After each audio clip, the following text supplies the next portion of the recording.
gens croient en Dieu et font l'expérience de ses paroles.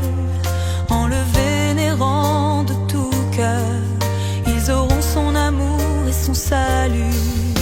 Ces gens peuvent témoigner de Dieu, ils vivent la vérité, témoins de ce qu'il est, son tempérament. Ils voient son amour et le vivent. Si les gens veulent aimer Dieu, ils doivent goûter à sa beauté et contempler sa beauté. Alors s'éveillera en eux un cœur aimant Dieu et loyal envers Dieu. Oh, oh, oh, oh, oh, oh.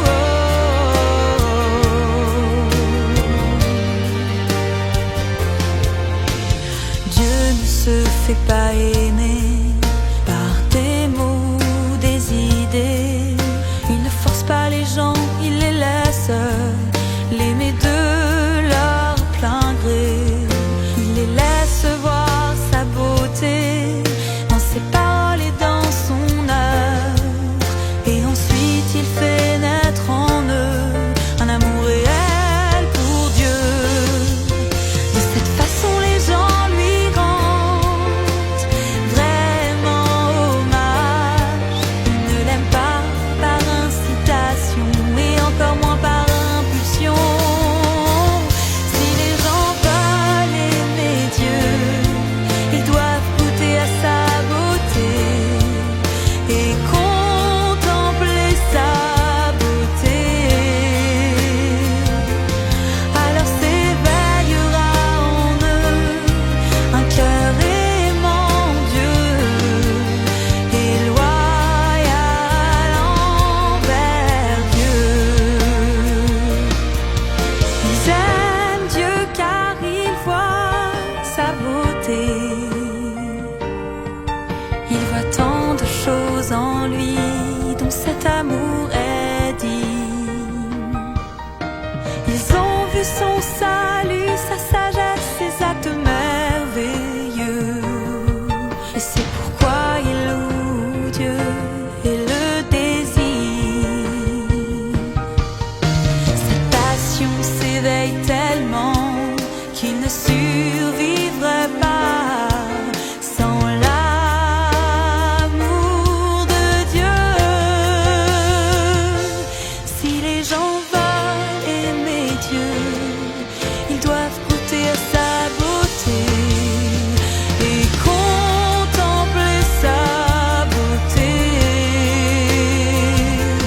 Alors s'éveillera en eux un cœur aimant Dieu et loyal envers Dieu. Oh, oh, oh, et loyal envers Dieu.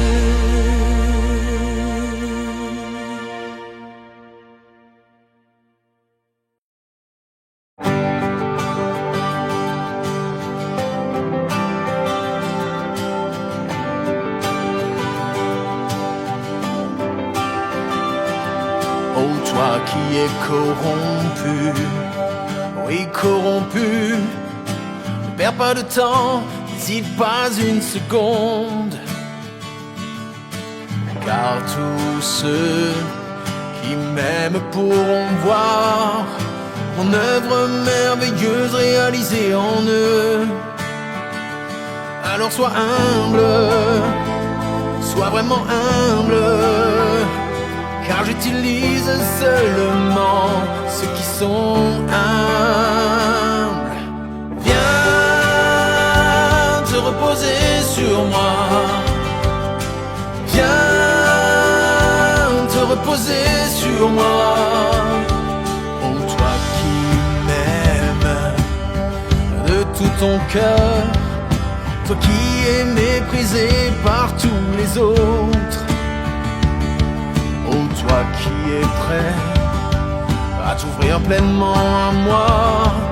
Je serai pleinement ouvert à toi. Je te laisserai comprendre mes intentions à tout moment. Et quand tu seras devant moi, tu recevras mes bénédictions. Viens te reposer sur moi. Viens te reposer sur moi. Ou alors tu n'accompliras rien du tout. Et tout sera en vain. Viens te reposer sur moi. Pour ceux qui se dépensent pour moi, pour ceux qui se dépensent, ceux qui s'offrent à moi et portent mes fardeaux, ne seront jamais traités injustement. La justice sera révélée. Viens te reposer sur moi. Viens te reposer sur moi. Ou alors tu n'accompliras rien du tout. Et tout sera en vain. Reposer sur moi. Ne vous plaignez pas de moi, ma grâce vous suffit à tous. Vous devriez plutôt venir et la recevoir. Écoutez sa douceur incomparable. Cela créera non seulement de l'amour pour moi, mais cela l'augmentera. Mon œuvre s'effectue par étapes. Je ne suis jamais confus ou négligent. Pour me suivre, vous devez m'imiter. Regardez et apprendre de moi. Si vous suivez mes pas, alors vous serez conduits vers la manifestation du royaume. Oh, acclamez-moi d'une seule voix. Mon œuvre sera réalisée en vous tous. N'êtes-vous pas bénis? C'est difficile à croire, je vous amène ici pour que vous voyez mon œuvre merveilleuse. Viens te reposer sur moi. Viens te reposer sur moi. Ou alors tu n'accompliras rien du tout. Et tout sera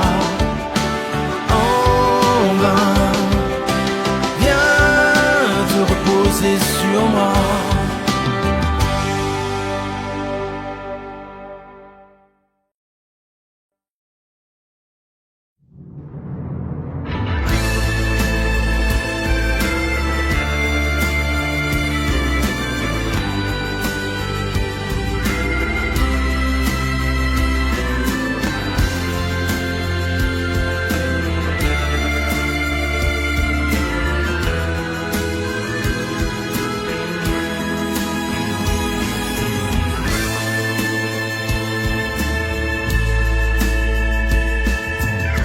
Devez placer les richesses devant vous, en vous demandant de choisir librement parmi tous ceux qu'il vous a donnés, et en disant qu'il ne vous condamnerait pas.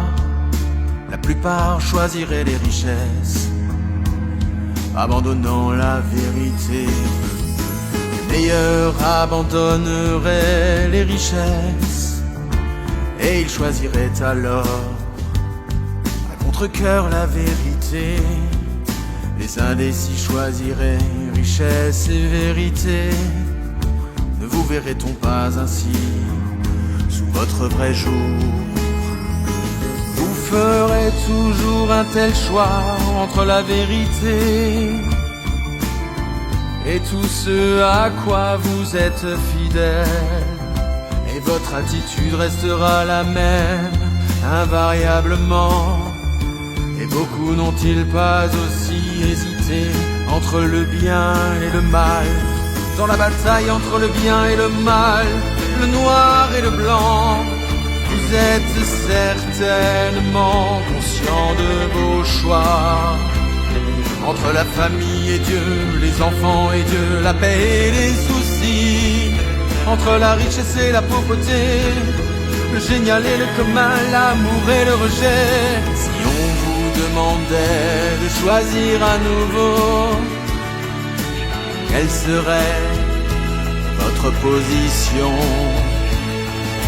Serait-ce toujours l'ancienne? Donneriez-vous encore à Dieu douleur et déception? Vos cœurs pourraient-ils encore avoir cette petite chaleur? Ne sauriez-vous pas comment le cœur de Dieu se console? Bien vite et choisi une famille sereine plutôt que détruite. Et choisi la richesse, pas le devoir, et sans jamais vous retourner. Et choisi le luxe et non la pauvreté, et la famille mais pas Dieu. Et bien vite sont choisis des notions plutôt que la vérité. En faisant face à vos mauvaises actions de toutes sortes, Dieu a littéralement perdu foi en vous. Il est profondément consterné par le fait que vos cœurs ne veuillent pas être adoucis. Dieu a passé tant d'années à se dévouer, tant d'années et fait tant d'efforts pour ne ressentir que résignation et des amours de votre part. Et pourtant les espoirs qu'il vous porte grandissent chaque jour, car le jour de Dieu s'étend déjà devant tous. Mais vous cherchez, vous vous accrochez encore à l'obscurité, au mal. N'avez-vous donc jamais pensé à quoi tout cela aboutirait? Si on vous demandait de choisir à nouveau, quelle serait votre position? Serait-ce toujours l'ancienne? Donneriez-vous encore à Dieu douleur et déception? Vos cœurs pourraient-ils encore avoir cette petite chaleur? Ne sauriez-vous pas comment le cœur de Dieu se console? Ne sauriez-vous pas comment le cœur de Dieu se console?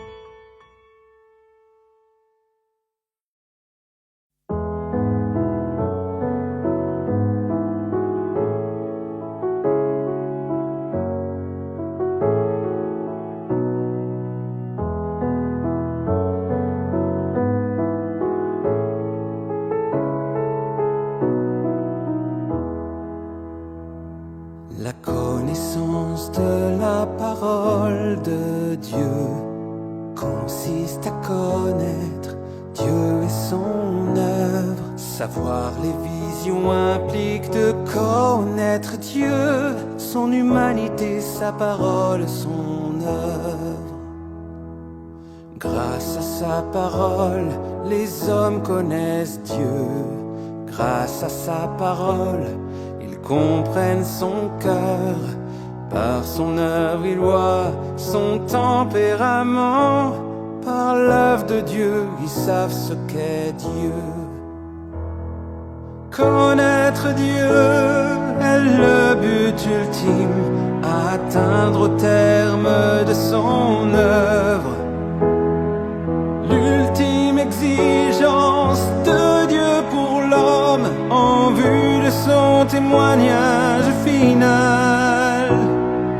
Dieu accomplit cette œuvre afin que l'homme puisse enfin se tourner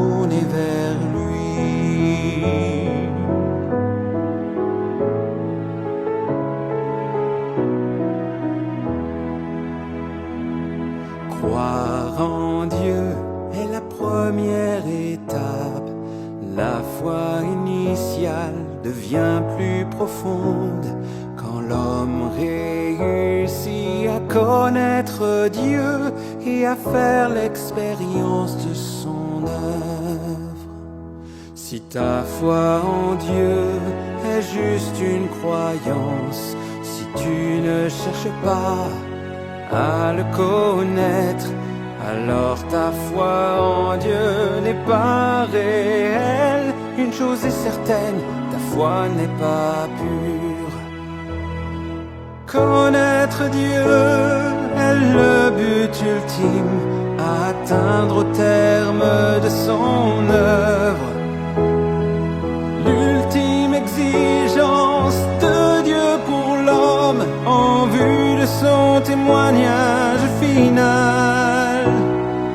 Dieu accomplit cette œuvre afin que l'homme puisse enfin se tourner vers lui. Si en faisant l'expérience de son œuvre, l'homme en vient à connaître Dieu, peu à peu son tempérament changera, sa foi deviendra toujours plus sincère. Et quand l'homme vivra bien sa foi en Dieu, il aura alors vraiment gagné Dieu. Dieu s'est refait chair après maintes efforts pour que l'homme puisse le voir et le connaître. Connaître Dieu est le but ultime à atteindre au terme de son œuvre.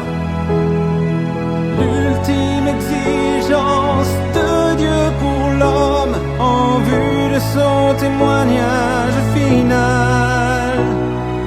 Dieu accomplit cette œuvre afin que l'homme puisse enfin se tourner vers lui.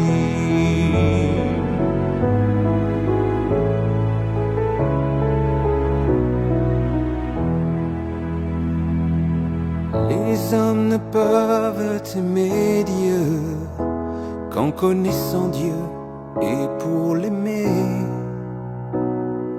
ils doivent œuvrer pour le comprendre, qu'importe comment et ce qu'ils cherchent. Ils doivent apprendre à le connaître, ainsi ils répondront à la volonté de Dieu.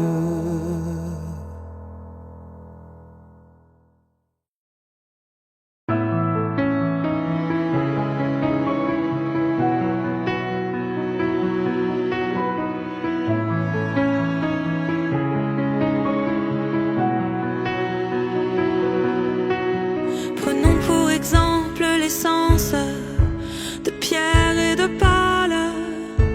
Tu devrais comprendre que ceux qui ne cherchent pas la vie se fatiguent en vain. Si tu crois en Dieu et le suis, alors tu l'aimes vraiment dans ton cœur. Rejette ton tempérament corrompu, fais ton devoir de créature de Dieu. Comme tu es une personne qui croit en Dieu, tu devrais chercher la sainteté, le changement. Comme tu es une personne qui croit en Dieu, tu devrais chercher la sainteté, le changement, le changement.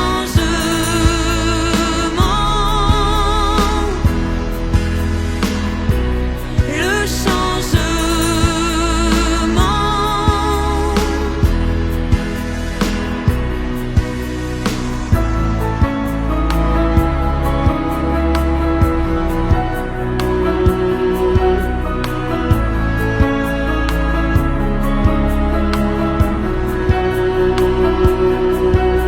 Puisque tu crois en Dieu et le suis, tu devrais lui donner tout ton être. Évite de penser à tes propres intérêts, seul compte le désir de Dieu. Tu devrais obéir à celui qui t'a créé, car que tu n'es pas capable de contrôler ton propre destin. Comme tu es une personne qui croit en Dieu, tu devrais chercher la sainteté, le changement. Comme tu es une personne qui croit en Dieu, tu devrais chercher la sainteté, le changement. Comme tu es une personne qui croit en Dieu, tu devrais chercher la sainteté, le changement. Comme tu es une personne qui croit en Dieu, tu devrais chercher la sainteté, le changement, le changement.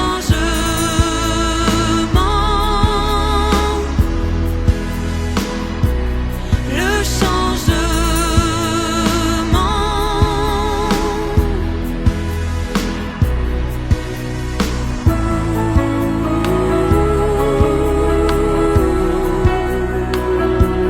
Le changement.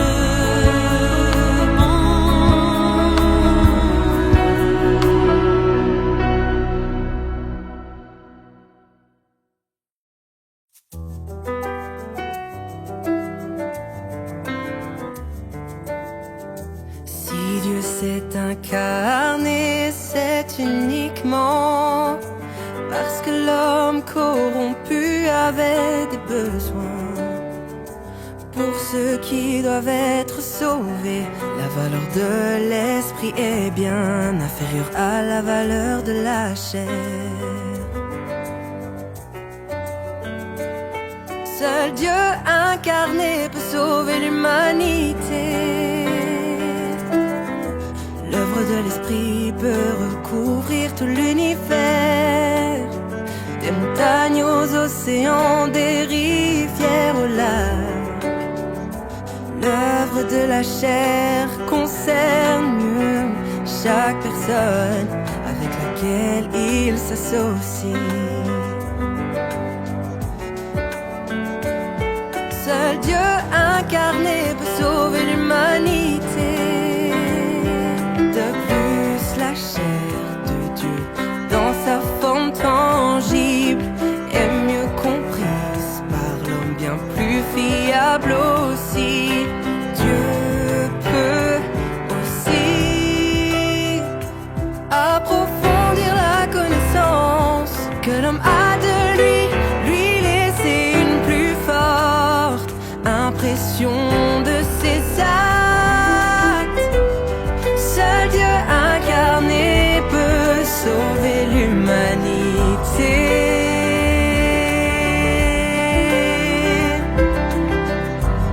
Seul Dieu incarné peut sauver l'humanité.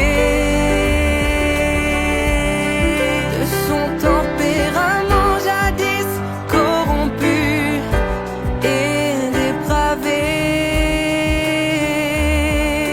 Dieu incarné apportera le salut à l'homme.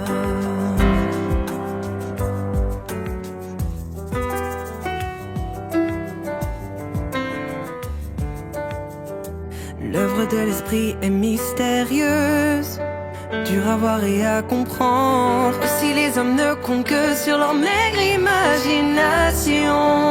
Cependant, l'œuvre de la chair est normale, dotée d'une grande sagesse et basée sur la réalité.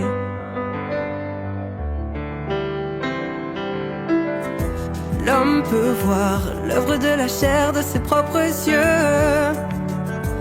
Il peut faire l'expérience de la sagesse de Dieu. Pas besoin d'imagination, ce sont la précision et la valeur de l'œuvre de Dieu. Dans la chair, seul Dieu incarné peut sauver l'humanité.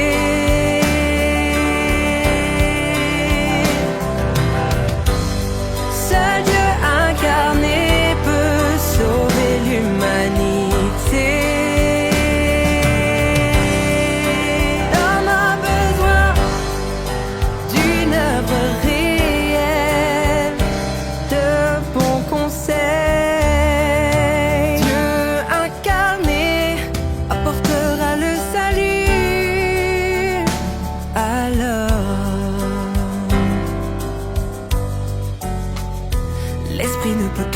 transmettre des choses intangibles ou leur donner un sens général.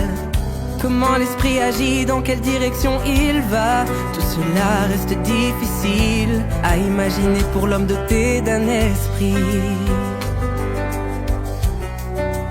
Oui, l'œuvre de l'esprit est dure à imaginer. L'œuvre de Dieu dans la chair est différente. Sa volonté est claire, elle guide l'homme et lui donne des buts précis. Pour l'homme corrompu, c'est une œuvre de très grande valeur. Il peut la voir, la toucher, ses paroles sont précises, ses objectifs sont clairs. Seul Dieu incarné peut sauver l'humanité.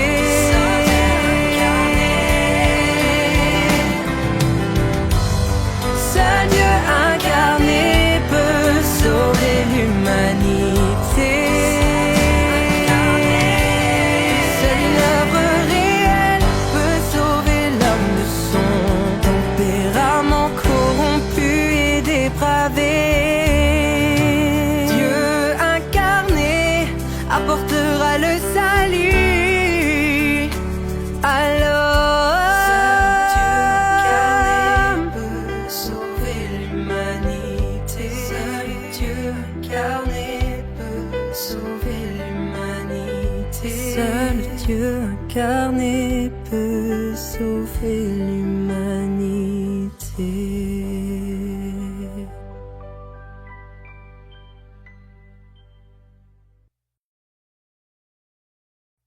Si merveilleux, si grands sont les actes de Dieu Tout-Puissant. Cette trompette sonne et cet tonnerre retentisse.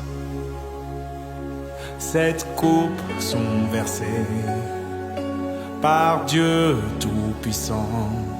Cela sera démontré, il ne peut y avoir de doute. Ceux qui aujourd'hui se dévouent entièrement recevront sûrement de grandes bénédictions de Dieu. Ceux qui veulent sauver leur vie perdront leur vie. Tout est entre les mains de Dieu Tout-Puissant. Tu ne devrais plus suspendre tes pas maintenant. Le ciel et la terre subissent un énorme changement. Sans endroit où se cacher, l'homme se lamentera sans aucun autre choix devant lui. Dieu nous aime chaque jour. Seul Dieu Tout-Puissant peut nous sauver. Que nous affrontions des malheurs ou soyons bénis, c'est entièrement dû à Dieu Tout-Puissant. Nous les hommes n'avons rien à décider. Suivez l'œuvre actuelle du Saint-Esprit, et chacun sera au clair avec lui-même, sans avoir besoin que d'autres lui rappellent les étapes sur lesquelles l'œuvre a progressé. Tu dois souvent te présenter devant Dieu Tout-Puissant, et tu peux vraiment tout lui demander, et il t'éclairera sûrement de l'intérieur. À des moments cruciaux, il te protégera. Dieu nous aime chaque jour. Seul Dieu Tout-Puissant peut nous sauver. Que nous affrontions des malheurs ou soyons bénis, c'est entièrement Dieu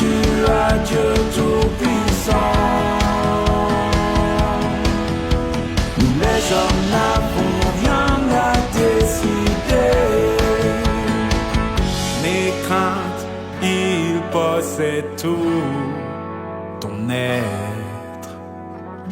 Avec sa protection, son attention, que peut-on craindre? Aujourd'hui, l'accomplissement de sa volonté est proche. Ouvre tes yeux spirituels, le ciel s'ouvrira. Pourquoi avoir peur d'un simple geste de sa main? Le ciel et la terre peuvent être anéantis par Dieu. Alors pourquoi l'homme est-il inquiet? Les choses sont toujours entre les mains de Dieu. Dieu nous aime chaque jour. Seul Dieu tout-puissant peut nous sauver.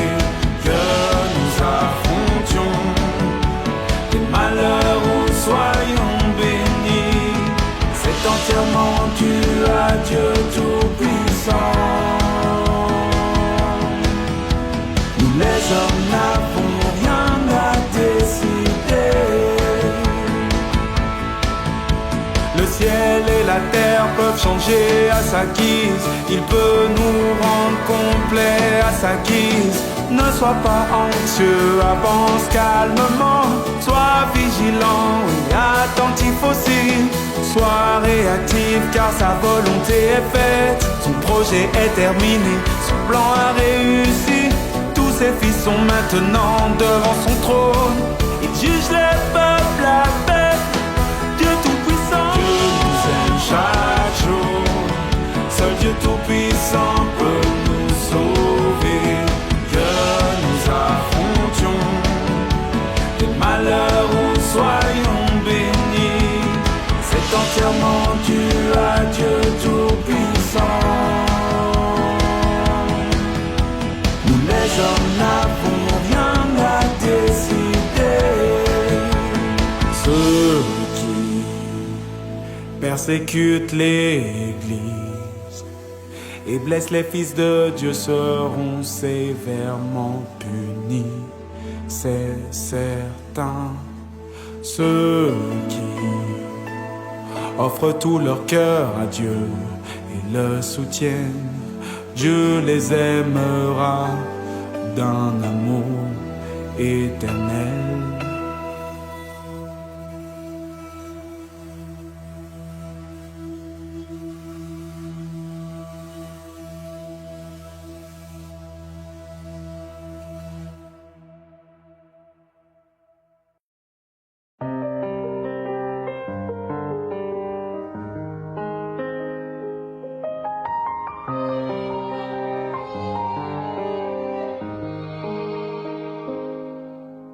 La deuxième œuvre d'incarnation semble très différente de la première.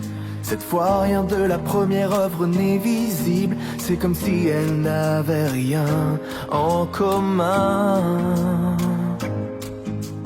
Bien que l'œuvre des deux chairs soit différente, cela ne prouve pas que leur source le soit aussi. C'est la nature de l'œuvre accomplie qui prouve leur origine et non leur apparence. Bien que l'œuvre des deux chairs incarnées soit différente, l'essence et la source de leur œuvre sont les mêmes.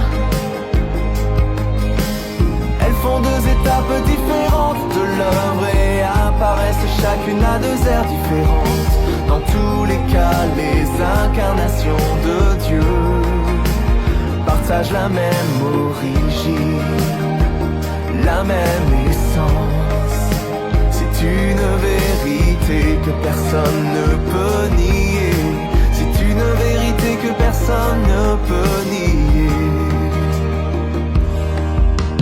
Pendant les trois étapes de son œuvre, Dieu s'est incarné deux fois.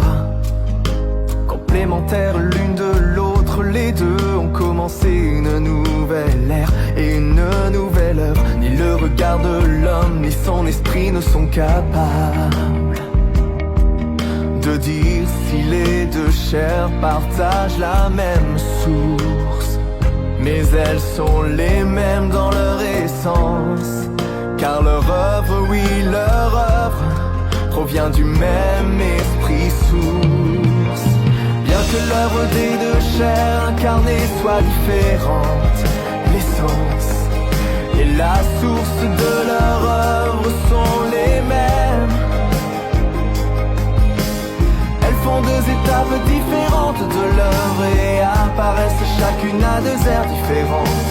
Dans tous les cas, les incarnations de Dieu partagent la même origine, la même essence. C'est une vérité que personne ne peut nier. C'est une vérité que personne ne peut nier.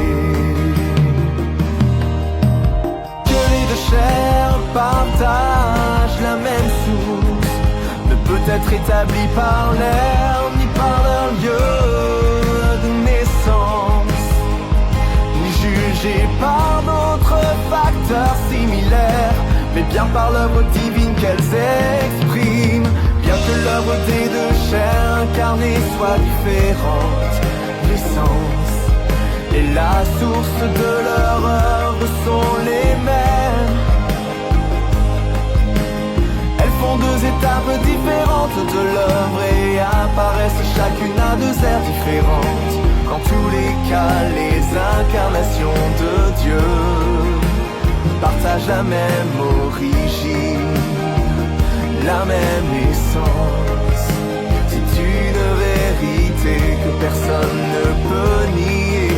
C'est une vérité que personne ne peut nier.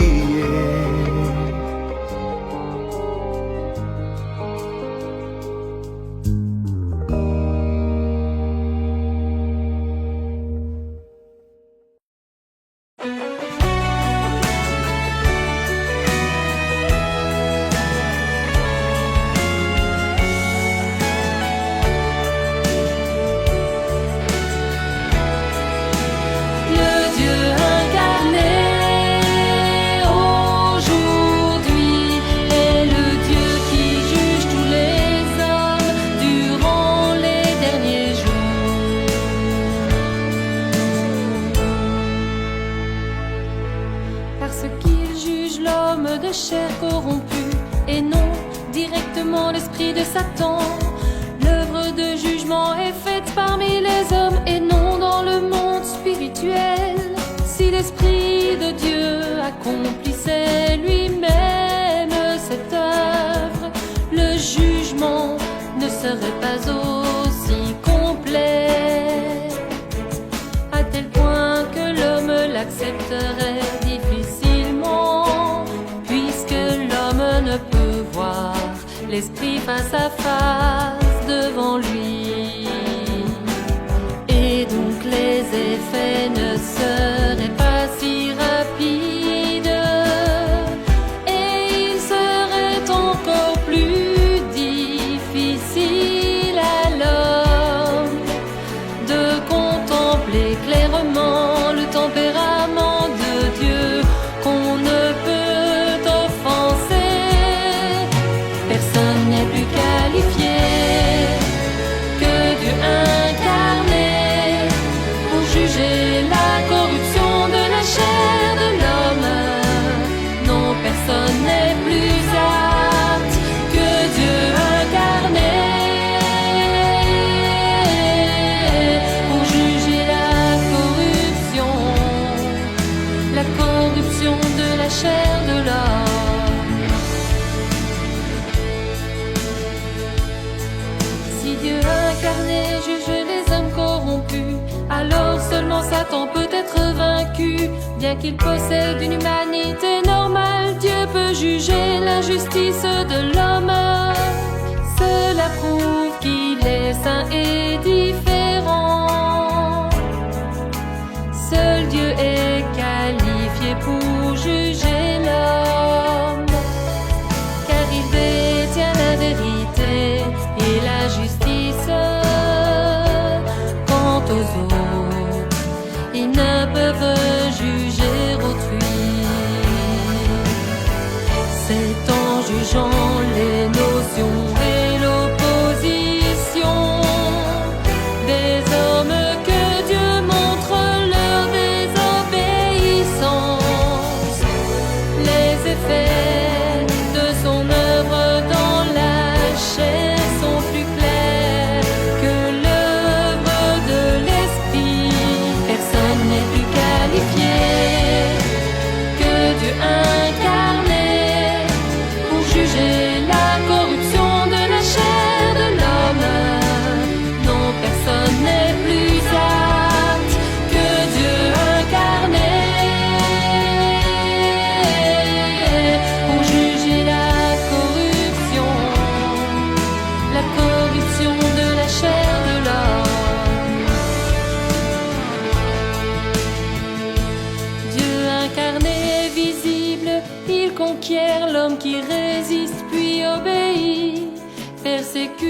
accepte, préjuge, puis comprend, rejette, puis aime.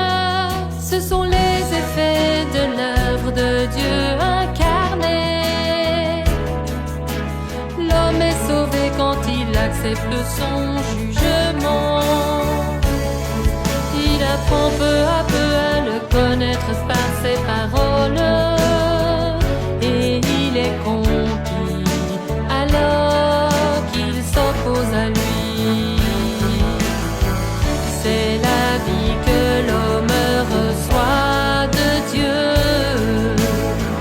Quand il accepte son châtiment, toute cette œuvre est faite par Dieu incarné. Elle n'est pas faite par l'Esprit de Dieu.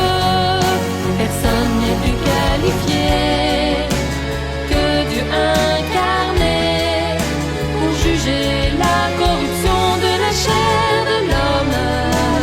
Non, personne n'est plus apte que Dieu incarné pour juger la corruption de la chair de l'homme. C'est bien le Dieu incarné et non l'Esprit de Dieu qui mène à bien le jugement de toute l'humanité.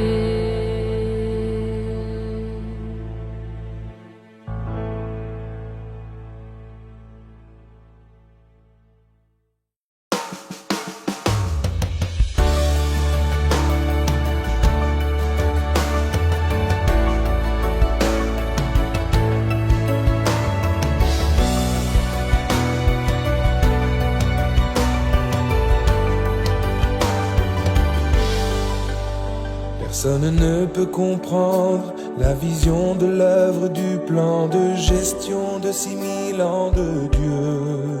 C'est un mystère qui reste opaque pour l'homme. Quoi que l'homme arrive à saisir de la Bible, ce ne sont que des paroles car l'essence de la Bible lui échappe. Cette œuvre de 6000 ans est plus mystérieuse que toutes les prophéties. C'est le plus grand mystère jamais connu. Aucun prophète au fil des âges n'a jamais pu le comprendre, car ce mystère n'est révélé que durant les derniers jours. Durant les derniers jours.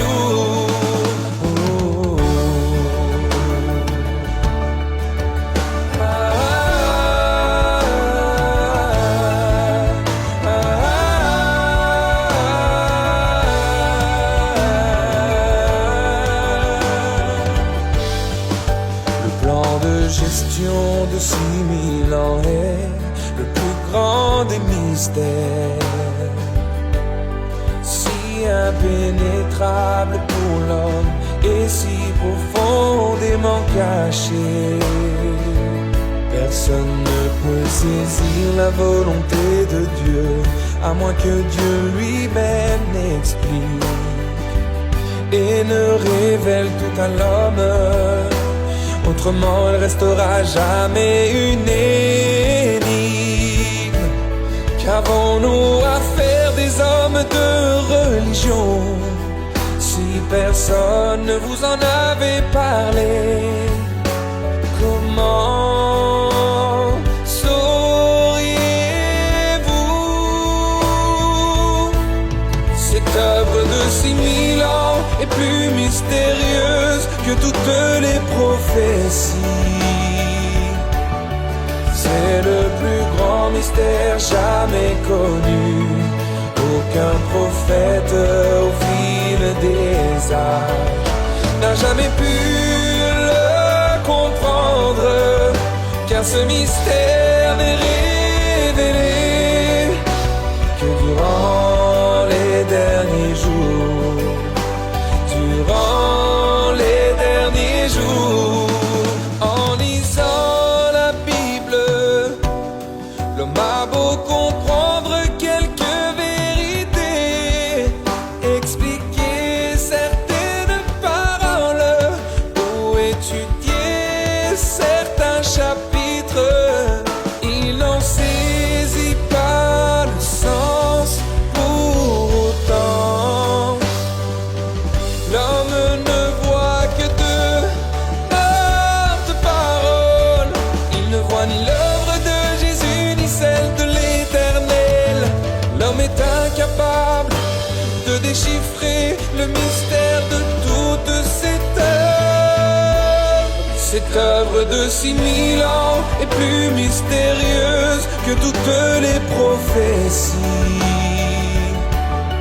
C'est le plus grand mystère jamais connu. Aucun prophète au fil des âges n'a jamais pu le comprendre, car ce mystère n'est révélé que durant les derniers jours, durant les derniers jours.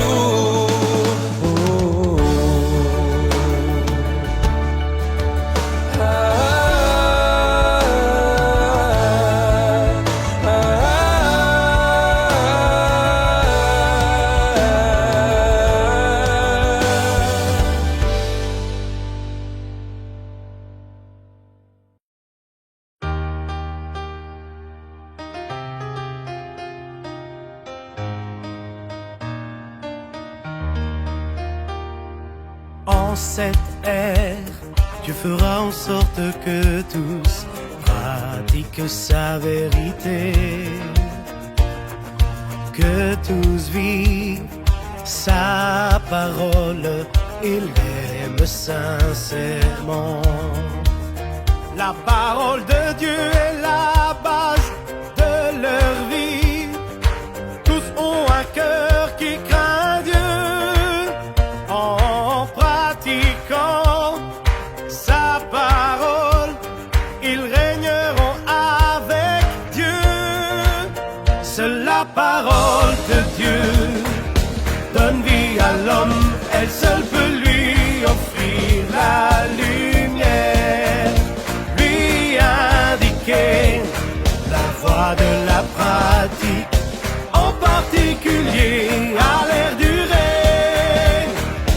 La parole de Dieu gouverne l'homme, elle est nourriture et force.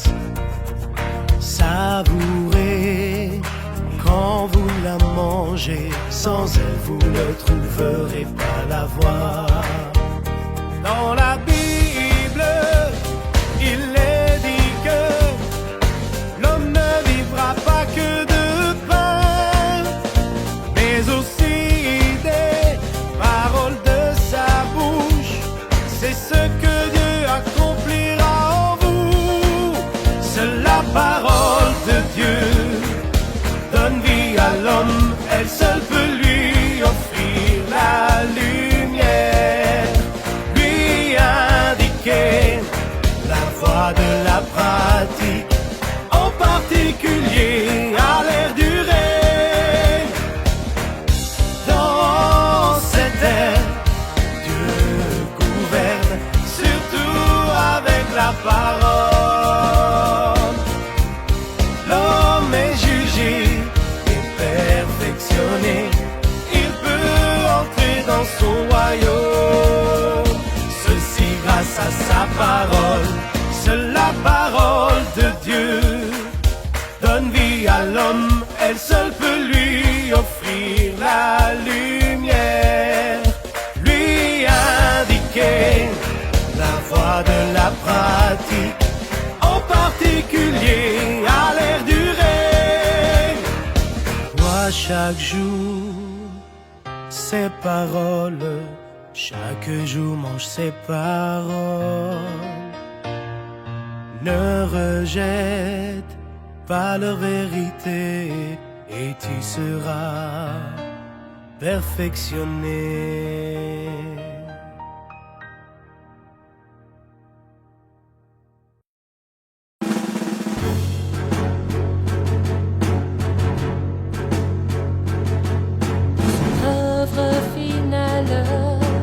Qui met fin à l'erreur, Dieu a le tempérament de châtier pour révéler ce qui est injuste et juger tous les hommes en public, pour perfectionner ceux qu'il aime vraiment.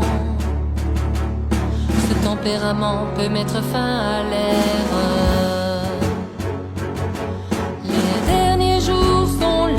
La création entière sera classée par nature et par genre. C'est à ce moment que Dieu montrera le sort et la destination de l'humanité. Sans jugement, la désobéissance et l'injustice de l'homme ne peuvent être mises en évidence. Seul le jugement et le châtiment révéleront le destin de la création, ainsi que la vraie nature de l'homme. Le mal va avec le mal, le bien avec le bien. Le mal sera puni, le bien sera récompensé. Les hommes seront classés par genre et seront sous l'autorité de Dieu.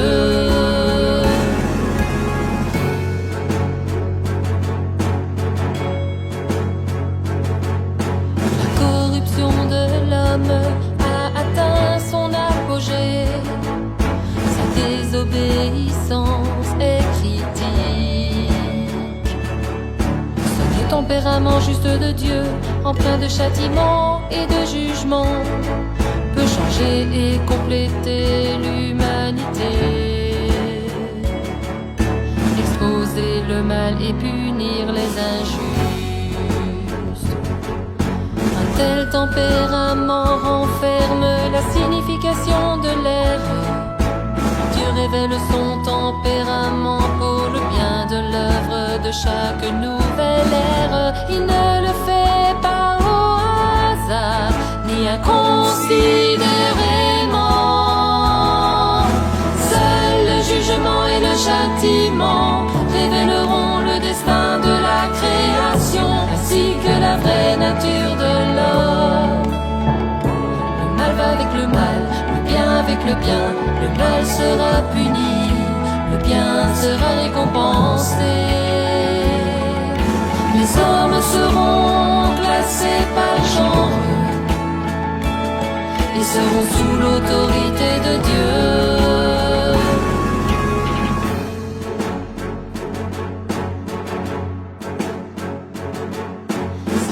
Les derniers jours, quand le destin de l'homme sera révélé, Dieu se montre encore plein d'amour et de compassion à son égard.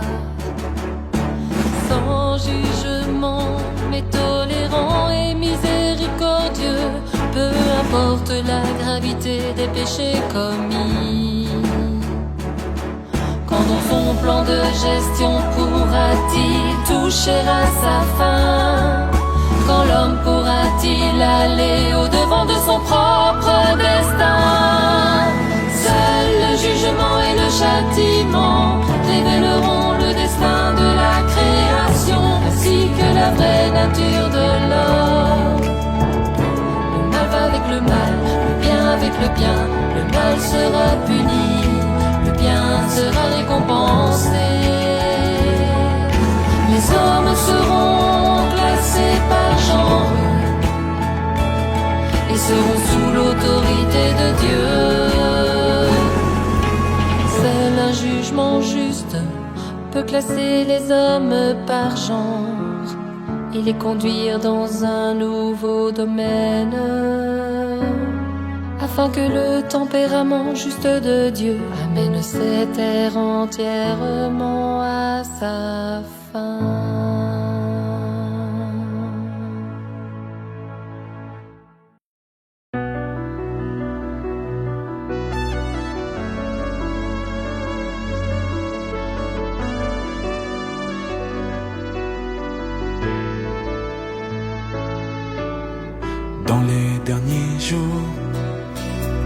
Quand Dieu se fait chair, il utilise surtout sa parole pour tout révéler, accomplir.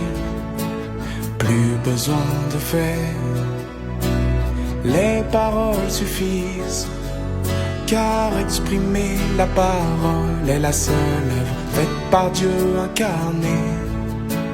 Tu ne vois ce qu'il est que dans ses paroles. Il est Dieu lui-même. Dieu est venu sur terre dans les derniers jours pour réaliser le ministère de la parole, afin que l'homme le connaisse, voit ce qu'il est, sa sagesse et tous ses merveilleux actes dans sa parole. Bientôt, sa parole tombera sur chaque confession, groupe, chaque nation et dénomination. Dieu utilise la parole pour conquérir, fait voir à tous son autorité et puissance. Aujourd'hui vous faites face à la parole de Dieu.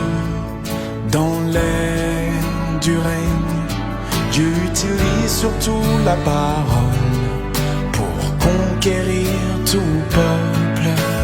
Dieu est venu sur terre dans les derniers jours pour réaliser le ministère de la parole, afin que l'homme le connaisse, voit ce qu'il est, sa sagesse et tous ses merveilleux actes dans sa parole. Les paroles de Dieu montreront leur puissance et autorité depuis jadis jusqu'à présent. Toutes ces paroles seront accomplies. Ainsi, la gloire sera à Dieu sur terre. Donc, en d'autres termes, ces paroles régneront sur terre pour toujours. Dans l'ère du règne, Dieu utilise surtout la parole pour conquérir tout peuple. Dieu est venu sur terre dans les derniers jours pour réaliser le ministère de la parole, afin que l'homme le connaisse, voit ce qu'il est, sa sagesse et tous ses merveilleux actes dans sa parole. Tous les méchants seront châtiés, tous les justes seront bénis. Tout sera établi, rendu parfait par ses paroles. Pas besoin de signes et merveilles dans l'ère du règne. Tout est fait par la parole. Dieu est venu sur terre dans les derniers jours pour réaliser le ministère de la parole, afin que l'homme le connaisse, voit ce qu'il est, sa sagesse et tous ses merveilleux actes dans sa parole.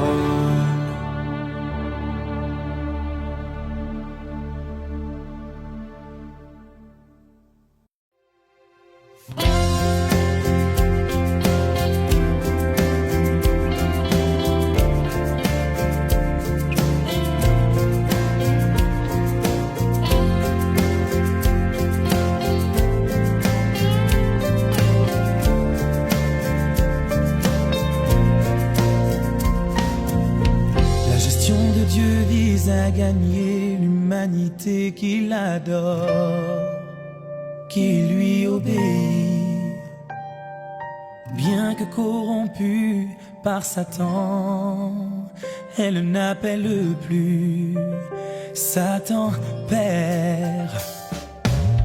L'humanité connaît les visages de Satan. Il le rejette.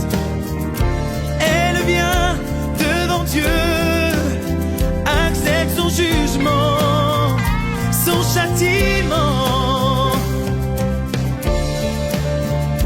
Elle connaît la laideur et comment cela contraste avec la sainteté.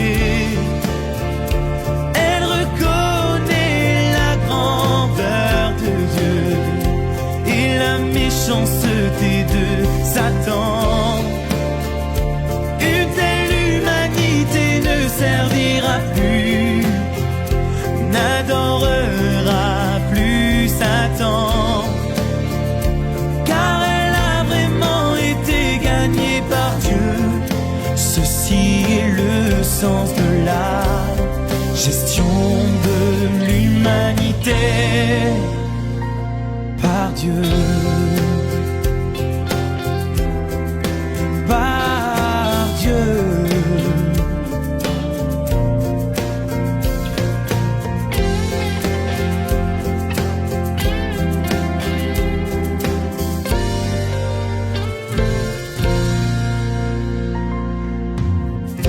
Pendant la gestion actuelle de Dieu, l'humanité est l'objet de la corruption de Satan et aussi l'objet du salut de Dieu,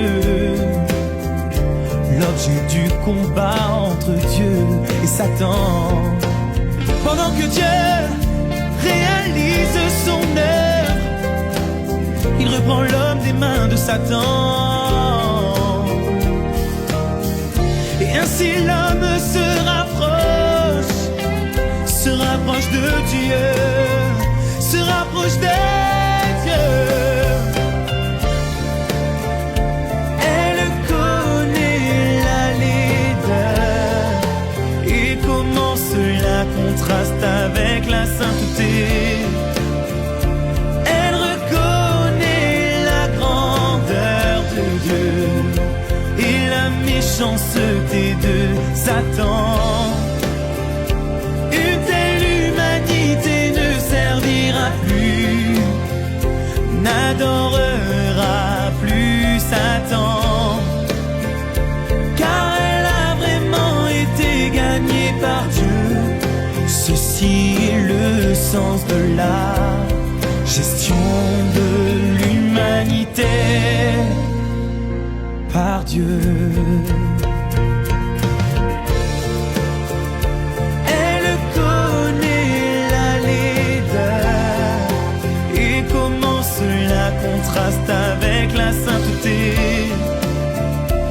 Elle reconnaît la grandeur de Dieu et la méchanceté de Satan. Une telle humanité ne servira plus, n'adorera plus Satan, car elle a vraiment été gagnée par Dieu. Ceci est le sens de la gestion de l'humanité par Dieu.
personne ne s'en rende compte. Jamais personne ne l'a connu.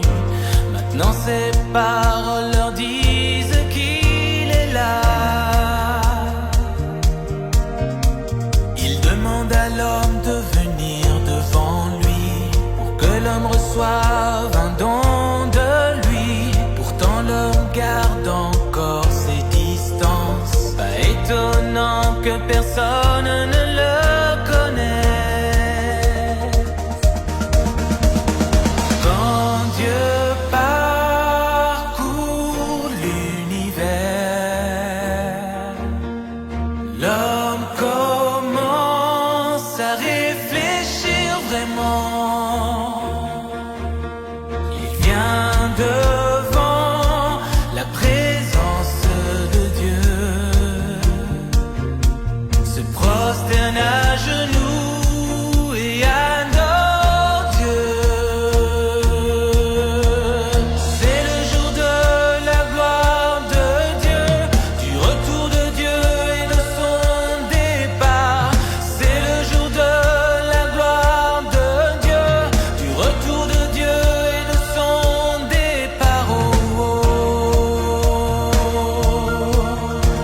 Dieu commence à son œuvre parmi les hommes et son dernier plan à travers le monde. Quiconque ne fait pas attention goûtera une impitoyable punition. Ce n'est pas le cœur de Dieu qui est froid, ce n'est qu'une étape de son plan qui doit être suivie par toute chose. C'est un fait que nul ne pourra jamais changer. Les gens sur terre se soumettront à Dieu, obéissant comme le sont les anges, sans aucun désir de rébellion. C'est l'œuvre de Dieu dans le monde entier. Oui, oui, oui, oui, oui, oui, oui, oui, oui,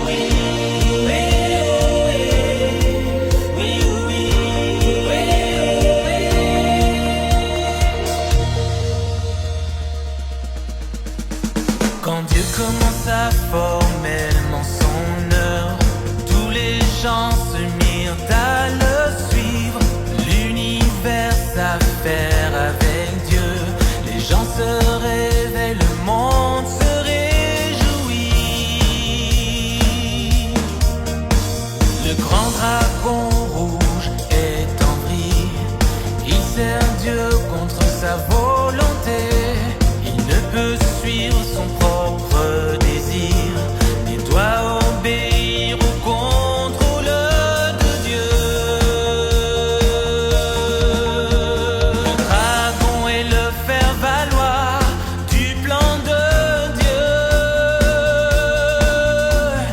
L'ennemi de Dieu est son serviteur. Pour compléter la dernière